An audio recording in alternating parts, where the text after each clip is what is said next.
আসসালামু আলাইকুম। সংবাদে আপনাদের সবাইকে স্বাগত জানাচ্ছি। আমি ফিরোজ তোহা। শুরুতেই আরবে কেবলস সংবাদ শিরোনাম।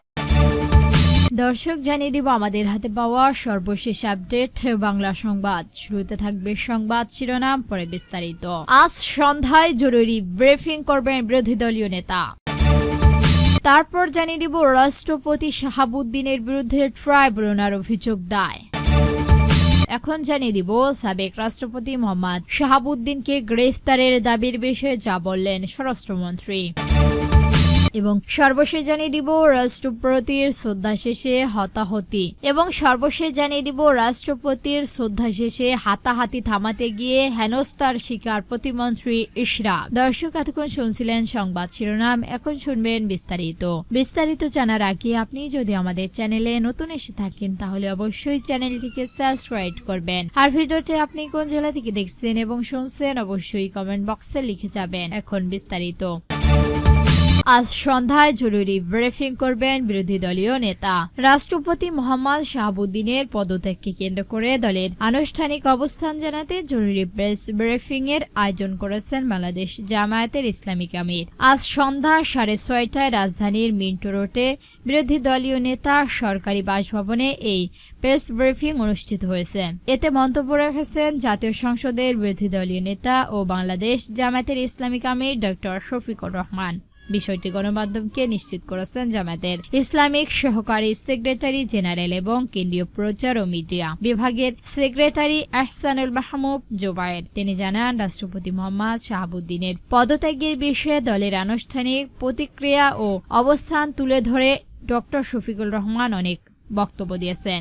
এই সময় দলের কেন্দ্রীয় ও মহানগরের শীর্ষ নেতারাও উপস্থিত ছিলেন।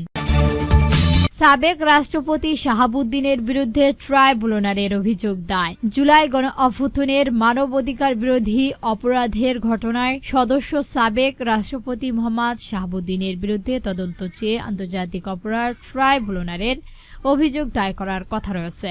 রবিবার 26শে জুলাই বাংলাদেশ আজাদ পার্টির পক্ষ থেকে ট্রাইব্যুনালের এই অভিযোগ দায়ী করা হয়। অভিযোগের দায়ে বিষয়টি নিশ্চিত করে অবসরপ্রাপ্ত কর্নেল হাসিনুর রহমান বলেন, সদস্য সাবেক রাষ্ট্রপতি মোহাম্মদ শাহাবুদ্দিন ও সাবেক রাষ্ট্রপতি আব্দুল হামিদের বিরুদ্ধে তদন্তের চেয়ে অভিযোগ দায়ের করা হয়েছে।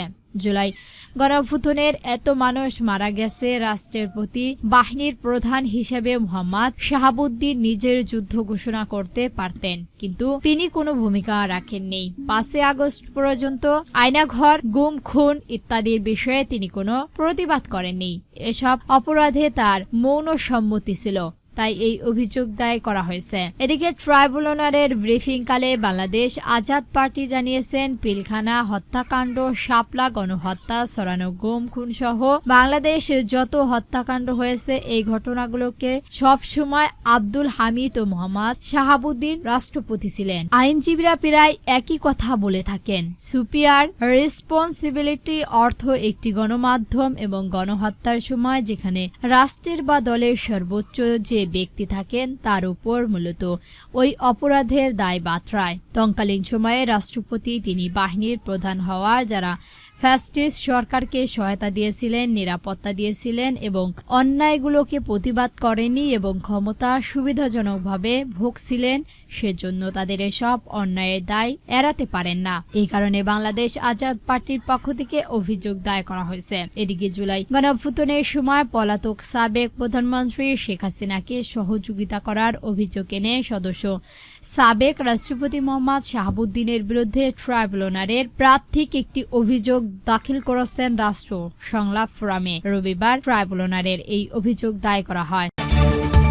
সাবেক রাষ্ট্রপতি মোহাম্মদ শাহাবুদ্দিনকে গ্রেফতারের দাবির বিষয়ে যা বললেন স্বরাষ্ট্রমন্ত্রী। সদ্য সাবেক রাষ্ট্রপতি মোহাম্মদ শাহাবুদ্দিন একজন সাবেক রাষ্ট্রপতি হিসাবে আইন অনুযায়ী সব সুবিধা পাবেন বলে জানিয়েছেন স্বরাষ্ট্রমন্ত্রী সালাউদ্দিন আহমেদ। রবিবার 26শে জুলাই দুপুরে সচিবালয়ে পুলিশের সাহসিকতা ও প্রশংসনীয় কাজের স্বীকৃতিরূপ পুরস্কার ও সম্মান প্রদানের বিষয়ে গণমাধ্যমকারীদের সঙ্গে আলাপকালে এক প্রশ্নের জবাবে এমন কথা জানিয়েছেন তিনি। সাবেক রাষ্ট্রপতিকে গ্রেফতারের দাবির বিষয়ে এক প্রশ্নের জবাবে সালাউদ্দিন আহমেদ বলেন, সুরচার শেষ দিকে ও পরবর্তী সরকারের পুরো সময় এবং বর্তমান সরকারের প্রায় 6 মাস সময়ে সাংবিধানিকভাবে তিনি দায়িত্ব পালন করেছেন।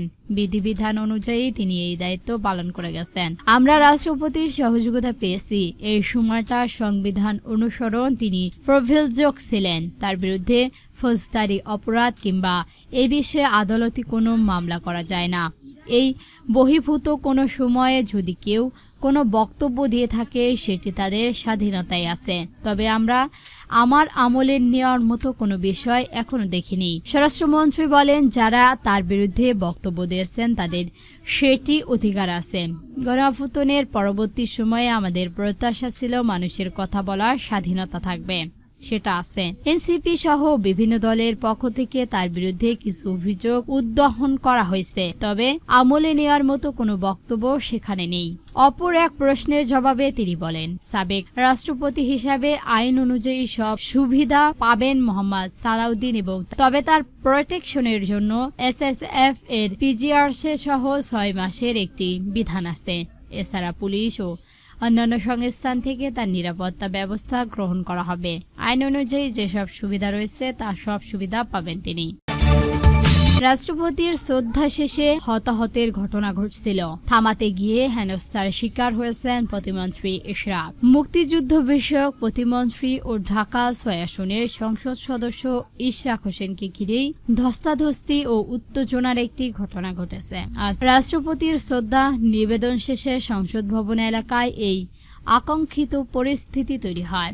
ঘটনার একটি ভিডিও ইতিমধ্যেই সামাজিক যোগাযোগ মাধ্যমে ছড়িয়ে পড়েছে।